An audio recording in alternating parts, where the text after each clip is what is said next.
God rest ye merry, ladies and gentlemen, and welcome to QI. Dust off the snow, take off your hats, scarves and trousers, and join me as we gather round the flickering flames of fact and fallacy to examine the subjects of fire and freezing. And helping me to stoke the embers and rummage excitedly in my stockings tonight, we have four festive fellows. It's a baptism of fire for Dom Jolly. And crackling and sparking on all cylinders, Clive Anderson.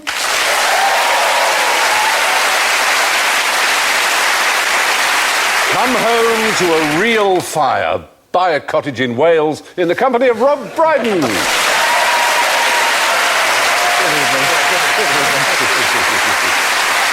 hiding under the bedclothes playing with matches, Alan Davies.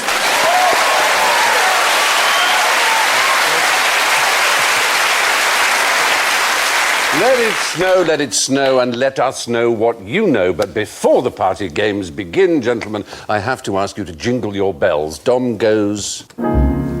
Chestnuts roasting on an open fire. Nice. Clive goes... Come on, baby, light my fire. Come on, baby, light my fire. Rob goes... I am the god of hellfire! There's a fiery theme, isn't there? And Alan goes... Alan, you're a bloody disgrace. You're fired. You're fired! Oh, no!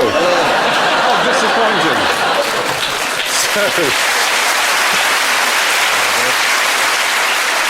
Now, here's one way to use fire. Indian smoke signals. Can you tell me what they're saying here? But they did actually, it's not going to turn out to be some myth that they never did smoke signals. No, indeed, you might have I expected it, but in fact it's quite genuine. It's considered probably the first language of North America was smoke signals. So what makes that different? I don't see the subtleties of it from just a bit of smoke.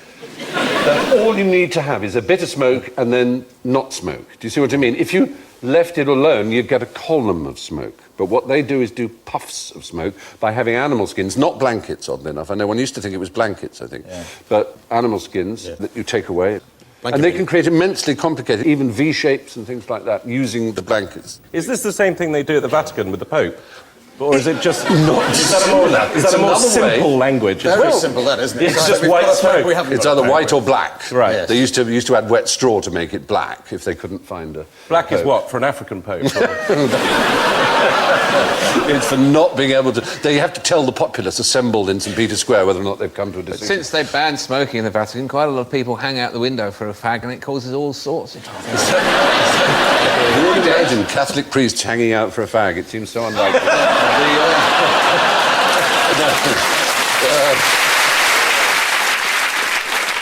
If we run the film on, in fact, it's 2 puffs that they give here. That's how. And 2 puffs means all's well, apparently. Yes. It means everything's okay. Looks more like a question mark there, doesn't it? Oh, it does actually. Right. Do they do grammar, or...? They should have got one of those light aircraft that can write in the sky. Just simple purchase. What? Free drink? A word like that. You see that? They're ahead of you. They got good, didn't they? They did. See, with the one before, I don't know if we can go back to it, but the one before, yes, we can. With that one there, which you say means all's well. But of course, I mean, that could so easily be the aftermath of this Indian's home going up in flames. And they'd look over the hill and they go, do you think that's our place? No, it says all's well, it's fine.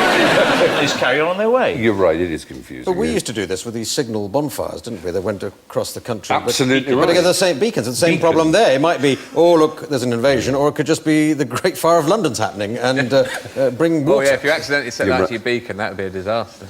Yeah. Was that before or after email? It's close. Yeah.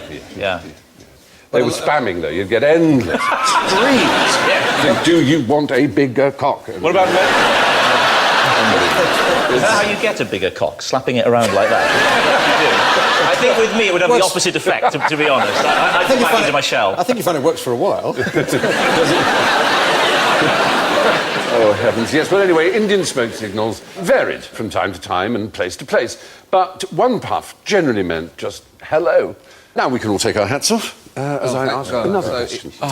So, we've provided you with a more sophisticated signalling device, which you've got in front of you, in fact, and we've given you a little booklet about each. Dom, why don't you try flirting with Rob based on this? Because what they've got in front of them, ladies and gentlemen, is they have a little booklet. They have a little booklet describing the language of fans. What are you saying, Dom? I'll tell you what he's saying. Yeah. He is saying, I am having a fit, the tablets are in my top pocket. No, he's saying, okay, oh my God. I love another. Yes, I love another. Oh, my. It's not very Oh, nice. and he's looking at Adam. No. Right, OK. Not that chap next to you. As you see, it's a very complex... Do not betray our secret. Steve, I've got one for you. Yeah. Ready? Yeah. Slow closing. Shut... Oh, I promised to marry you. Thank you. But do you know anything about the language of fans, where it came from, what time there was such a thing as a language of fans? I'm guessing it Oriental was thing. from Belgium. From Belgium? Yeah. Well, you're not far off, actually. I'd say it's from Yorkshire. You are a little fella. Can you imagine that? And what if you're just a bit hot and you go flamming, you suddenly realise you're saying, hello, I love you, come over here. Just a bit hot in here. Exactly. Do you swallow? Whatever. Sorry. What's the matter with these? It's got into you tonight, Christmas. Stephen. It's Christmas. Yes. I've got the Christmas spirit is in me. I'm very sorry, and I. And who's that come from? Usually you're the ones who dragged it, and I just Can thought if it nosedives into the carnal, it's going to be my fault tonight. No, actually, the thing about the language of fans is that fans, you're quite right, did come over from China to Europe via Italy, as so much did after Marco Polo. But in fact, it was quite a late 19th century invention. There was a French fan house, a maker of fans called Du Valois. And they produced a little booklet with this language of fans in order to try and make it sort of a... French fan house. Is that a euphemism for something? Maison de l'Éventail. I don't know, maybe it was, maybe it wasn't. It took over from the language of the baguette, which was in use before. Rather more basic language, exactly. Yeah, so there we are, fans. Obviously, every lady had a fan in those days, in the 18th and 19th centuries. But in order, I think, to help the sales of their fans, they invented this language, basically, the language of the fan. Now, what happened to the fireman's pole?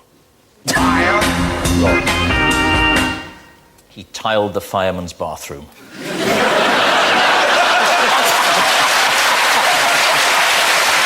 Very good. Very good. I mean, how much time does it save to go down a pole? I mean, they've got to drive half the mile across the town anyway to get there. So That's half true. a second off the... Just walk down the stairs. Why don't they have a slide, like in the park? Oh, that would be fun. They could have a swirly slide or even a water slide. It'd be a good way of getting young firemen in, wouldn't it? Yeah. Getting them trained. It was probably a health and safety thing, I would imagine. Oh, God. Was it really?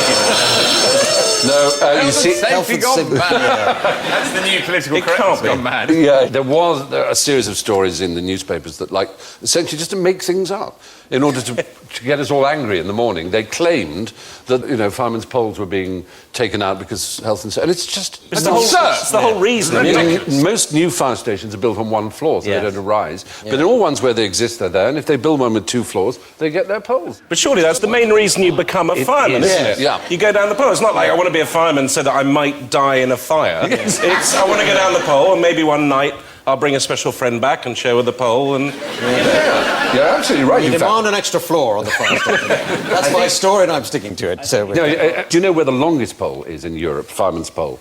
And how long would you think it might be? What's the maximum length? 48 feet, I would guess. 64 No, feet. 40 foot, actually. There's a 40-footer in Birmingham, and it's the biggest in Europe. That's the limit, is it? There may be a bigger one in America, terrifying. I believe. That's really quite It is high. quite high, 40 foot, yeah. When you're really going to take the skin off your hands by the time And you get off. so you picture that squeaky noise, and it makes your teeth go on edge, doesn't They it? talc up like the weightlifters. They should do, shouldn't they? Do they teach a technique of coming down the pole? Is Well, it just hands? Because they they're all seem to be gripping doing... I think the thighs They have do to a knee exert grip. pressure. I must say, there are a hell of a lot of firefighters. The driver of the fire engine is there going, no, I can't go yet, I've got to wait for it all here. Meanwhile, a whole family is burning to death. Well, apparently it's because they sometimes literally are still pulling on their trousers and then running downstairs doing that, of course, is much more dangerous than going down a pole where you can just sort of hold them up and go down the pole and put them on. You really are, and obviously every second can save a life. I understand why the firemen are always completely caught out by the fact that... Yeah, so what? A fire? Oh my God! Quick! All undressed. Were the poles always made of shiny metal, or were there early versions that splintered and... Nasty. Well, they must have experimented with Flammable materials. pole, that'd be absurd. They'll all be stuck up there with the pole on fire. No one to put it out. It was insurance companies invented firemen. You're absolutely right. I think you should get some points to that, Clive, because you're completely correct. Things like the Sun was one of the biggest, now the Royal Sun Alliance. That started as a fire insurance company. And what would happen was you'd pay the insurance to the company and they would send you a brass plaque which you would set into the wall of your house. So if there was a fire, what tended to happen was lots of different brigades came from different insurance companies and they read the plaque, and if you hadn't paid, they wouldn't put your fire out unless you happened to be next to someone else who had, because, you know, if you got a fire, the chances are the fire would spread to them. I think that's one of the worst things I can imagine is your house is on fire and they turn up and won't put it out. I know, can you imagine that? That would make me annoyed. Would they stay and kind of roast marshmallows, or would they just drive straight off? They'd stand there with the hose going, Or sort of saying... They just stand there with water pouring out their Sort of saying, since we're here, if you paid for the next time, we might as well collect now. Think again with your premiums. It's not the fire that kills people. I don't know if you're aware of this. Fire doesn't kill people? No. Well, what it does, Clive, of course. You're not going to tie me up in legalese here. I'm not going to get all heated up, which is what you want to happen. I'm not going to stay very calm. Yes. He didn't say fire doesn't kill people. He said it's not the fire that kills people. Your Lordship, your Lordship is absolutely right. But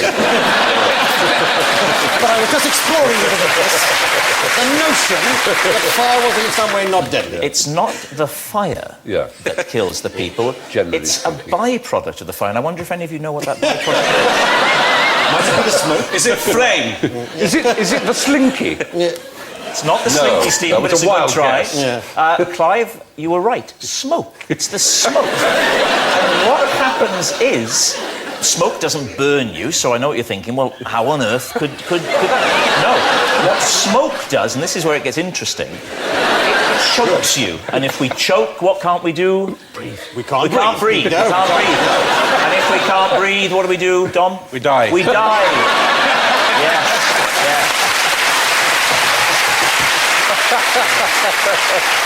There's a thing called a flashpoint in which... Now, I don't know where I learnt this. Well, it might have been in a film, or it might have been from a really terrifying fire safety talk that we were given at primary school. which the one thing I really remember about that is when you strike a match, strike it away from you, because otherwise the head will come off and set light to you, particularly if you're a granny. Whoa! And this guy told us a story about someone's grandma who'd burned to death. Because urine is flammable if it stays on clothing. No, this is true. This is true. There's something in urine, if it stays on your clothes long enough, becomes flammable. So grandmothers who are not well maintained, it's true. Particularly vulnerable to an arsonist who's looking for... That's a measure of how mean people are. They won't even pee on you if you're That's an Australian fire. phrase, isn't it? Yes. I wouldn't piss up his arse if his kidneys were on fire. Exactly. Well, wonderful. Thank you for all that information about fire and smoke and goodness knows what else. Now, what's the worst thing you can do if you're a fire eater? Well, there are vegetarian restaurants, aren't there, where you can't get meat. Yeah. So if All you're a fire vegetarian eater... restaurants, I think. Yes. Qualify. Yes. Nothing wrong with that sentence so far. There are vegetarian restaurants where you can't get meat. Yeah. To quote the great John Cleese, thank you for what's your specialist subject, the bleeding obvious. Okay. You've heard about these, apparently these vegetarian restaurants... I was establishing what I thought was an uncontroversial point, that in vegetarian restaurants you can't eat meat because they don't serve it. No, they don't. You can't I believe that's right. So, there may be restaurants that don't serve fire. So, if you were a fire eater, there'd be no point in going to these restaurants and ordering fire. This was a simple point I was trying to make, but I was interrupted rather on the way. I'll have a nice plate of fire, please. Yes. And that wouldn't I would have work. thought at a Christmas event, if a fire eater was thinking, I haven't shown my family this skill, and there was a urine-soaked granny who'd been brought out out of the home just for a day for Christmas, that would probably not be the time to say, so what are you up to now? Bruno. Well, basically, I mean, I don't know if you know much about fire eating. There isn't really much to know. What you see is what they do. It really is as bad as it looks. I mean, they mostly have mouths filled with blisters and ulcers. It's a very unpleasant thing to do. Do you eat and the fire? They hurt themselves. Basically, what you shouldn't do is breathe in. They have this condition, it's fire eater's lung, which is obviously, as you can imagine, an absolutely horrific condition. And It's like plus farmer's lung, and there's no subsidy. Exactly. Because basically it's fire spitting rather than fire Yeah, eating. and that's, no matter how careful they are, they ingest the lighter fluid, which is toxic. Or if you had plastic false teeth, or wooden false teeth, which I think we've discussed in this programme. Yes, we that have. would be a disaster, because they would catch fire. They would catch fire, that would be awful. Yeah, and the smoking. smoke would then... Smoke, Yeah. which would apparently would kill you. It wouldn't be the fire, you see. Well, anyway, perhaps the most important piece of advice to the fire eater is do not inhale. Now, it's time to retire from the fire and brave the cold. Now, what are the advantages and disadvantages of a mile-long aircraft carrier made from ice and sawdust? Radar. I put it to you that... Move on. No, you got a good point there. That's a brilliant Well, I point. was wondering, I was wondering if they're undetectable by radar. That must be. It's a nice thought. I don't think that's true. At the size they were planned, and this was a genuine plan in Britain by a man called Pike, after whom the substance is named. It's a mix, I know. Yeah. Don't tell him your name, Pike. I know. His name is Pike with a Y. And the substance is known as picrete. It's stronger than steel. I'm not kidding you.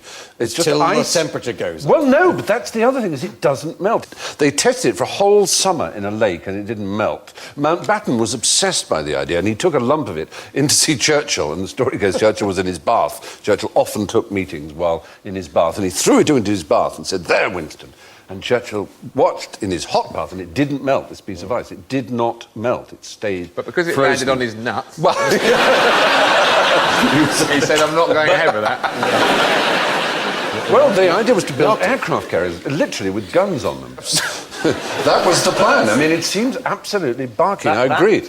But it was only the Normandy landings that stopped us building such things. The picture, of course, Yeah. looks like the cover of a magazine where they might say, if you like ice and you like aircraft carriers, you love Iced Aircraft Carrier Monthly. It builds up into a wonderful collection. Can I say, I do like ice and I like aircraft carriers, and I do get that magazine, and that's not an aircraft carrier, that's a destroyer. You're right, that is a destroyer. Thank you. Yes, of course. Very good. Yes. Absolutely right, actually. That's no kind of aircraft carrier, There's is no it? magazine for those people. And I'll tell you something else. It's not the aircraft carrier that will kill you. It's the destroyer. Anyway, the 300-foot wide, 2,000-foot long mid-Atlantic runways would have contained giant refrigerators to keep the ice ship cool. Holes in a picrete ship could be repaired by using seawater. And the icy aircraft carriers were also designed to be able to immobilise enemy warships by spraying them with supercooled water. Yes. Was it the idea of Professor Pat Pending from the Wacky Races?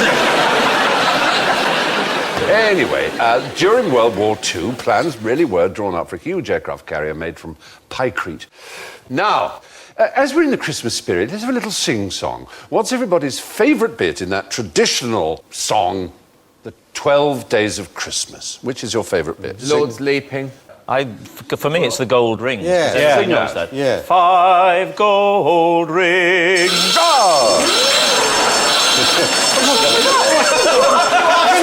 Wouldn't that be wrong if you were asked what his favourite... He's leading the witness. I asked what his... I asked what his favourite bit was in the traditional English song, and it's not traditional, it's a recent addition. There's a man called Austin who wrote that arrangement in which it went 5 gold rings, and that bit alone is copyright and belongs to Novello, and you pay for.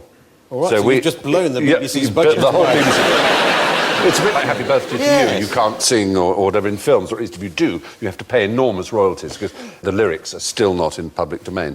I was told at school that it was code. It was supposed to be an aide memoire to something. Yeah. I don't know what. Well, there are these games you can play that are like, in my trunk I'm going to pack, and the first person says a pair of swimming trunks, and the second one has a pair of swimming trunks and a book. So it's that thing, it's a memory thing. There's a version I play called Christopher Biggins Has Up His Bottom Tonight, and you have to...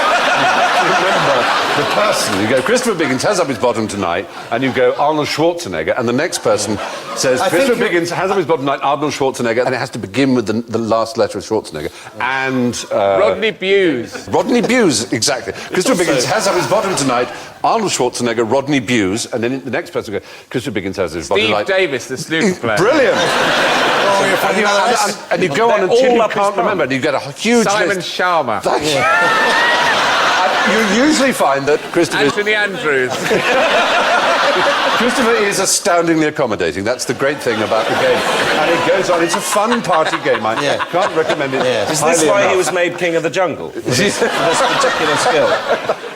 Well, the fact is, the song 12 Days of Christmas is a traditional, non-copyright song, with the exception of 5 Gold Rings, which was added by Frederick Austin and is owned by Novello and Company Limited.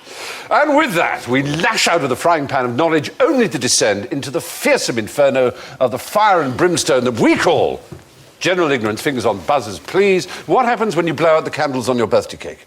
You're fired. First time since it's over. You make a wish. Well, yeah. Ha, gotcha. You edge a little closer to the grave, because wasn't it Richard Burton who said that when a baby cries, its first cry as it is born, just crying out knowing... Shut up.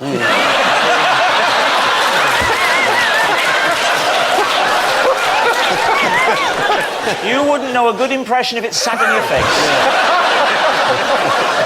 So the baby, when he cries upon birth, he's crying full in the knowledge. I can't remember the rest of it, but something like that.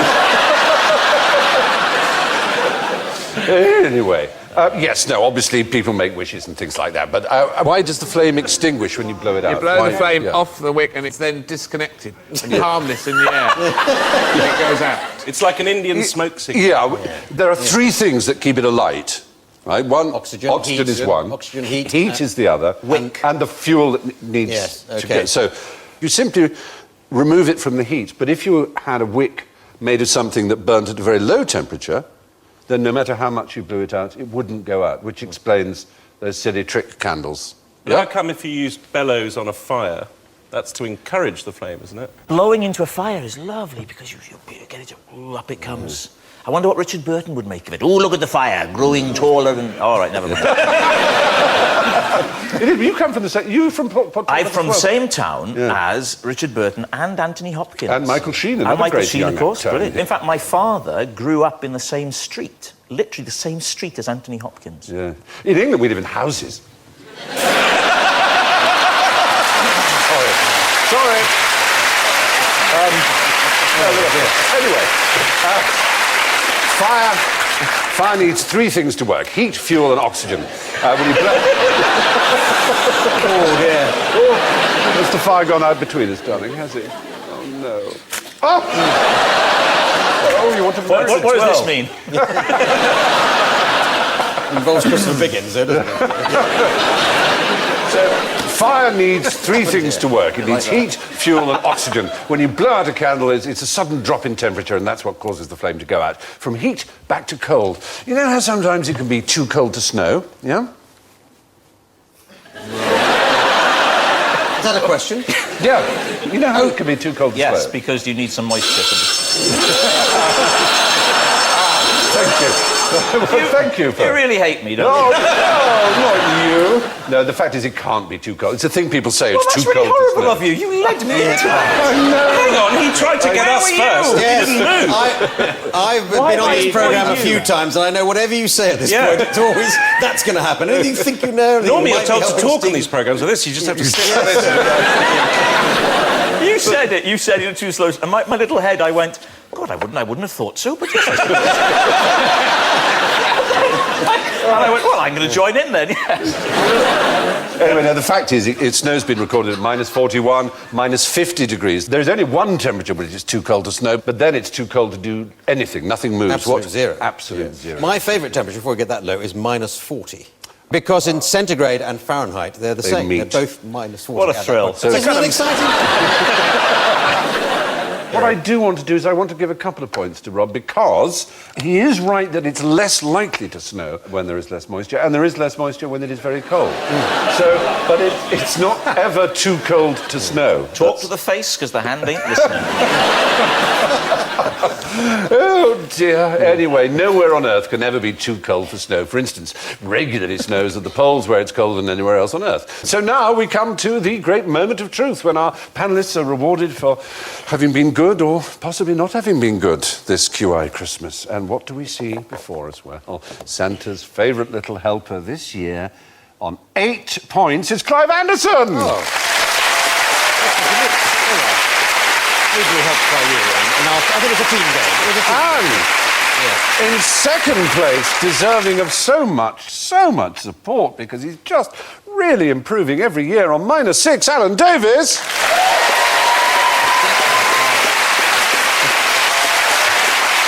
And third, despite falling into a few honey traps, on -8, Rob Brydon.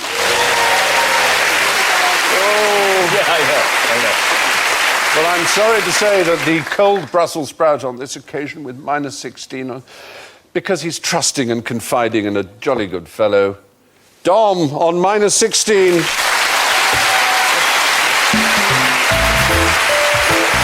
So, all that remains is for me to thank Clive, Rob, Dom and Alan, and relate you a Christmas scene in a galaxy far, far away, where Darth Vader says to Luke, "Luke, I know what you're getting for Christmas." Whatever noise he makes. He says, "No, you can't possibly know. I know what you're getting for Christmas." "You can't know. It's not true." "I know what you're getting for Christmas." "How can you know?" "I have felt your presence."